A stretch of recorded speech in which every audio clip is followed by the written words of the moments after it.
안녕하십니까. 방금 소개받은 김학목입니다. 제 이름은 외우기는 아주 쉬워요. 발음이 조금 어려워서 그렇지. 그러니까 제가 어릴 때부터 목이 조금 길다고 학목이라고 했어요. 여기 쪽 빼면 좀.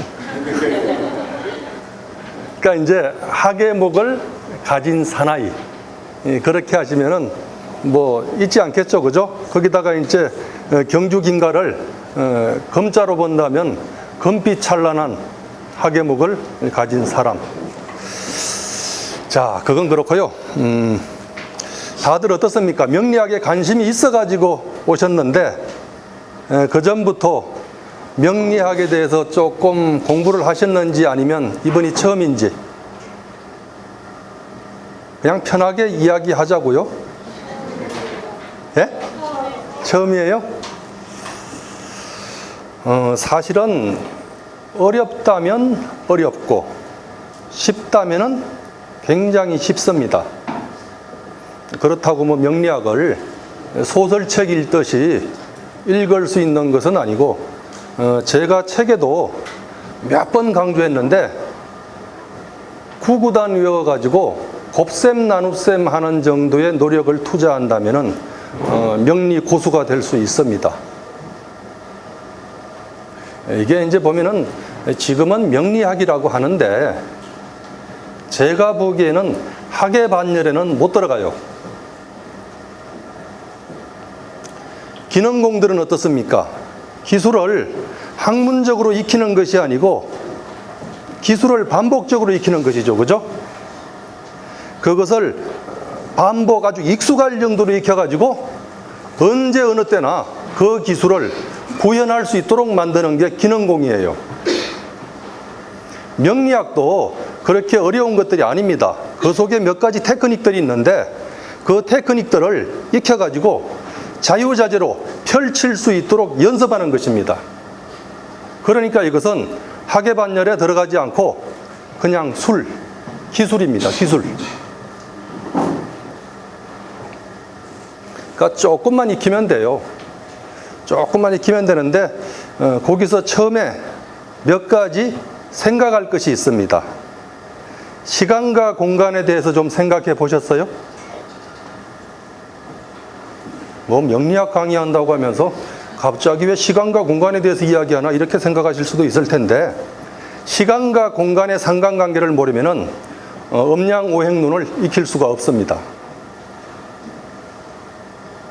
지금 오늘도 내가 집에서 나오면서, 우리 집은 제가 인천이기 때문에 옆에 들판이 있어요. 부지런한 농부들이 일찍부터 씨앗을 뿌려놔가지고 어느 곳에는 벌써 상추가 이만큼씩 올라와 있더라고요. 바깥에도 지금 보면 산수유꽃이 피고 개나리가 터져 나오고, 서울에서는 제가 아직 벚꽃을 못 봤어요. 매화꽃은 봤습니다. 여러분들께서도 보셨겠죠? 그러니까 봄이 되면 어떻습니까? 봄이 되면은 뭔가 막 터져 나와요, 안 나와요? 터져 나오죠. 그 터져 나온 것들이 여름이 되면 어떻게 됩니까? 무성하게 옆으로 퍼지죠. 퍼지는 거예요. 가을이 되면 또 어떻게 돼요? 이거 가지고 고개 숙이고 떨어지죠. 겨울이 되면은 어떻게 해요? 가을에 시들고 겨울이 되면은 바람이 불면서 낙엽이 떨어지고, 그 낙엽 속으로 묻히면서 그 위에 다시 눈이 와요. 그러면서 꽝꽝 얼어붙죠. 그 속에 묻혀버립니다. 여러분들께서 사실은 깊이 생각해 보지 않아서 그렇지, 시간과 공간은 일정하게 주기적으로 반복하고 있습니다. 이것에 대해서 우리 선조들은 아니에요. 이 동양 쪽의 선조들이라고 봐야 하겠죠. 중국을 포함해가지고 그 선현들께서 이것의 변화 법칙을 정리해 놨습니다. 그것이 바로 뭐냐면은 음양 오행론이에요. 자, 여러분들은 오행을 뭐라고 배웠어요? 오행. 목화, 토금수.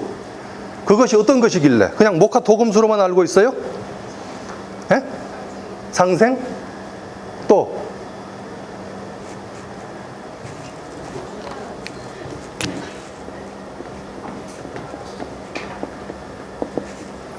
이렇게 보자고요.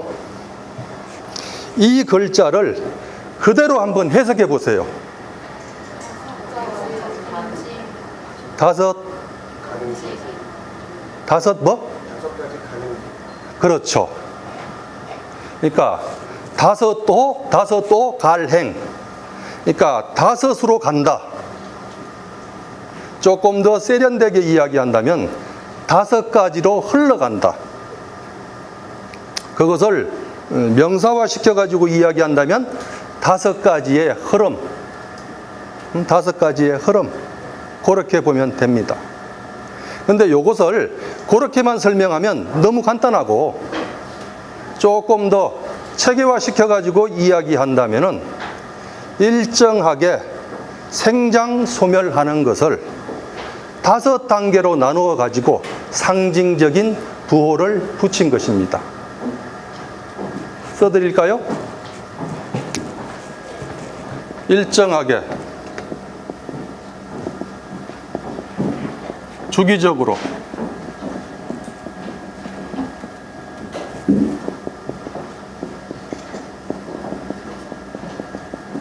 생장소멸하는 것을 5단계로 나눠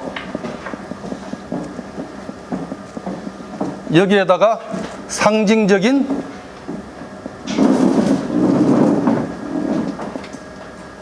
부호를 붙인 것입니다.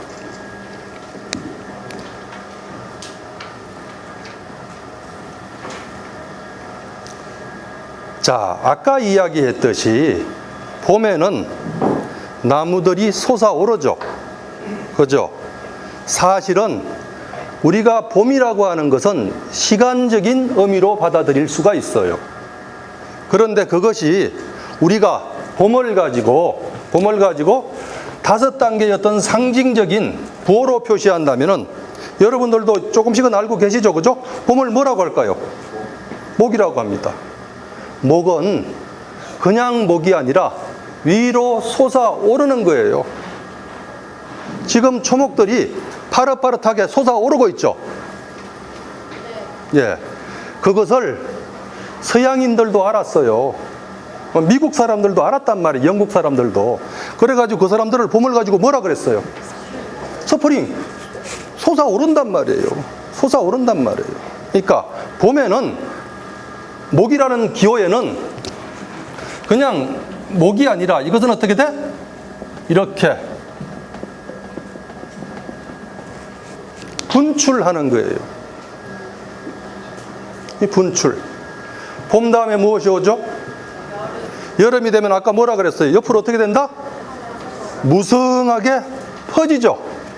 퍼지죠. 그것을 가지고 여름을 가지고 오행기호로 나타낸다면 뭐라고 할 수 있죠? 화. 이거는 이렇게 이런 기호로 표시할 수 있어요. 옆으로 확 퍼지는 거죠. 그죠? 확산. 확산.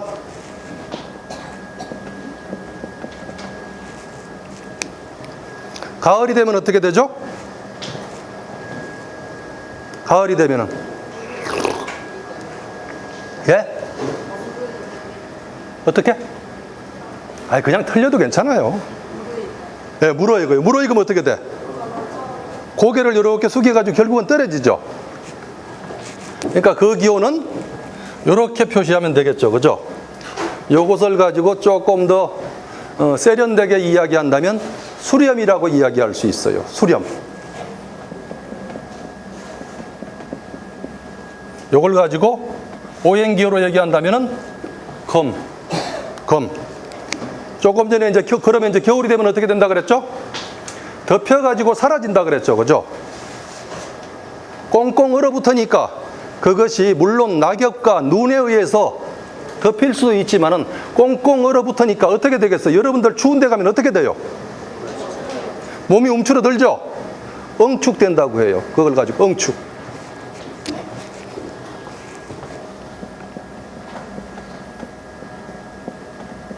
요걸 가지고 수.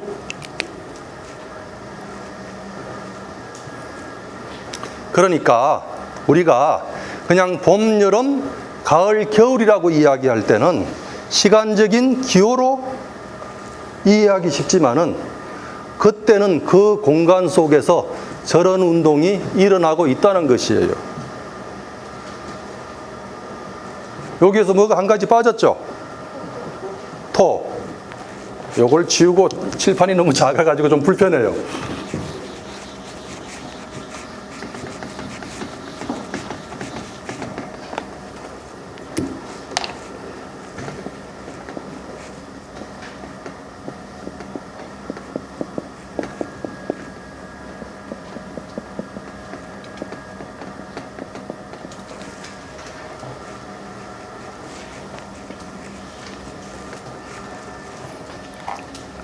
우리는 사실은 음양오행론에 대해서 잘 알고 있습니다. 왜? 우리 옛날부터 전통 과학이었으니까. 그래서 여러분들에게 제가 지금 이 두 부분을 나눠 가지고 어느 쪽이 양일까 하고 물어보면 대답할 수 있어요. 자, 이쪽이 양일까요? 이쪽이 양일까요?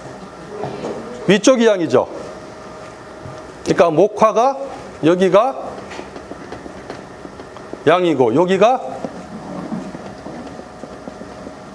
음이 됩니다. 자, 목은 아까 무슨 운동? 이걸 가지고 분출. 화는 확산. 금은 수렴. 잘 기억하시네요. 수는 엉축. 그럼 이제 이야기하지 않은 토는 무엇이냐 이야기할 수 있어요. 목화의 양운동을 금수의 음운동으로 중계 전환시키는 것이 토입니다. 토. 요렇게 꺾어주는 것. 중계 전환.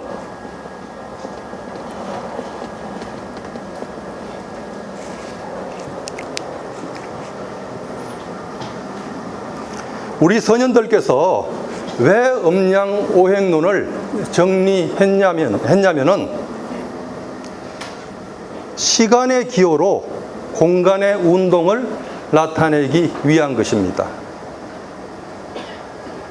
자, 겨울에 대표적인 겨울을 상징할 수 있는 얼음이 있죠, 그죠? 그 얼음을 불이 활활 타는 이곳에 갖다 놓으면 어떻게 될까요? 녹아서 수증기가 돼가지고 사라져버리죠. 그러면 사라진 거예요. 없어지는 거예요. 그러면 여기에 불이 조그맣게 타는 것도 이 추운 겨울 저쪽에 얼음 속에 집어넣으면 꺼질까요? 안 꺼질까요? 꺼져버려요. 꺼져버려요. 그러니까 사실은 이러한 시간 속에는 엉축과 확산이라는 공간 운동이 동시에 일어나기 때문에 이것을 가지고 세상 모든 것을 다 판단할 수가 있습니다.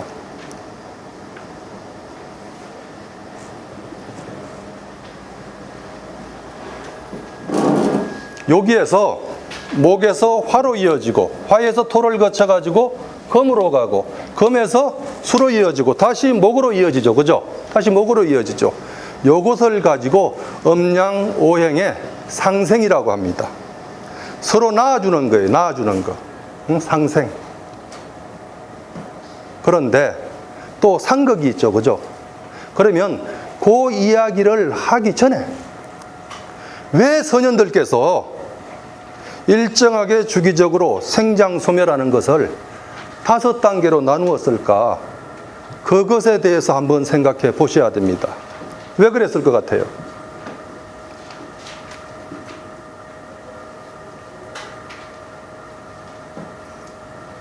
그냥 아무렇게나 대답해봐요. 괜찮아요.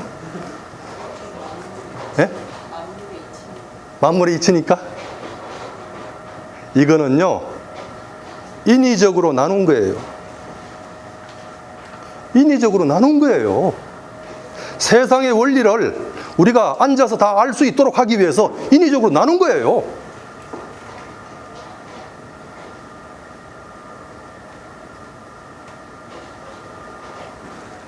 다섯 단계로 나누면은 상생상극의 법칙이 저 속에서 무한 순환을 하게 돼요. 뒤에 그림 있죠? 별표 그림. 네모 그림만 있는데 이게 지금 어차피 지워야 되겠다.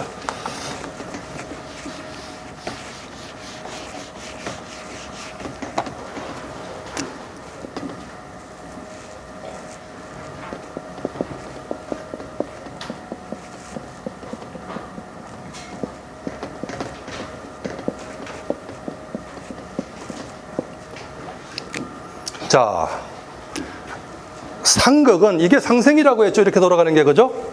이거는 그냥 여러분들이 계절 속에서 계절을 그대로 이어가는데 화와 금 사이에, 그러니까 여름과 가을 사이에 토가 끼어든다고만 생각하면 돼요. 그것만 알고 있으면 돼요. 그런데 상극은 어떻게 되냐면 한 칸 건너 있는 것을 뭐 제어한다고 할까, 조절한다고 할까, 억누른다고 할까. 극이라고 하는 건 그런 거예요. 없애버리는 것도 돼요. 없애버리는 것도.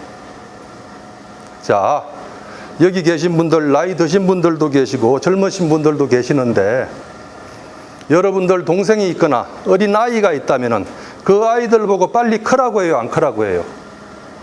빨리 자라라고 하죠. 그러면은 무슨 일이 생기는 줄 알아요? 걔가 빨리 자라면 나이 드신 할아버지 할머니는 돌아가셔야 되고, 우리도 그만큼 늙어야 돼요, 안 늙어야 돼요? 늙어야 되죠, 그죠? 그러니까 그만큼 어떻게 돼? 우리는 아이가 빨리 크라고 할 때는 좋은 것만 바라보는데 사실은 그 이면에는 어떻게 돼요? 나쁜 것도 있죠. 그리고 봐봐요. 모든 것이 태어나기만 하고 죽지 않는다면 이 지구는 어떻게 될까요? 그러니까 하나가 나온다면 다른 하나가 사라져야 된다, 안 사라져야 된다? 사라져야 됩니다. 자, 보세요. 한 칸 건너 있는 것을 극해버린단 말이에요. 목은 화를 건너서 토를 극해요. 토는 한 칸 건너서 수를 극해요. 수는 한 칸 건너서 화를 극해요. 화는 한 칸 건너가지고 금을 극해요. 금은 한 칸 건너가지고 목을 극해요. 이렇게 해서 다시 이어지죠. 무한순환 일어납니까, 안 일어납니까? 일어나죠. 그럼 어떻게 돼요? 나오는 것이 있는 동시에 사라지는 것이 동시에 표시가 돼요, 안 돼요? 되죠. 요것이 음양오행의 상생상극이에요. 굉장히 간단한 도식으로 사물이 돌아가는 이치를 제대로 밝혀 놓은 것입니다. 무시무시한 거예요. 우리가 사실은 이것을 음양오행론 이런 것들을 미신이라고 지금까지 그냥 내버려뒀어요. 이건 우리 선현들께서 정말 기가 막힌 좋은 것을 물려주었는데 우리가 무지몽매해가지고 버린 거예요. 이 버릴 게 아닙니다, 이거. 그리고 한번 생각을 해보세요. 저도 사실은 사주를 사람들 봐주고 또 글을 쓰고 있지만 진짜 신기해요. 인간의 운명을 유추할 수 있는 학문이 있다는 것이. 여기 지금 오신 분들도 반신반의하죠. 아유, 정말 뭐 사람 운명이 정해진 것인가? 그것을 유추할 수 있단 말인가? 반신반의할 거란 말이에요. 그런데요, 이상하게도 잘 맞아요. 잘 맞아요. 자, 어느 시공간에 어떤 사람이 태어났다고 하는 것은 그 시간대의 기운을 그대로 온전하게 받는 것입니다. 자, 내가 목의 기운이 왕성할 때 태어났어요. 그러면 나의 몸은 뭘로 이루어진다? 목으로 이루어진다는 거예요. 목. 그러면은 이 목으로 이루어진 것은 그걸 받을 때 사라질 수 있죠. 언제? 금의 기운이 올 때. 금의 기운이 올 때 사라져 버려요.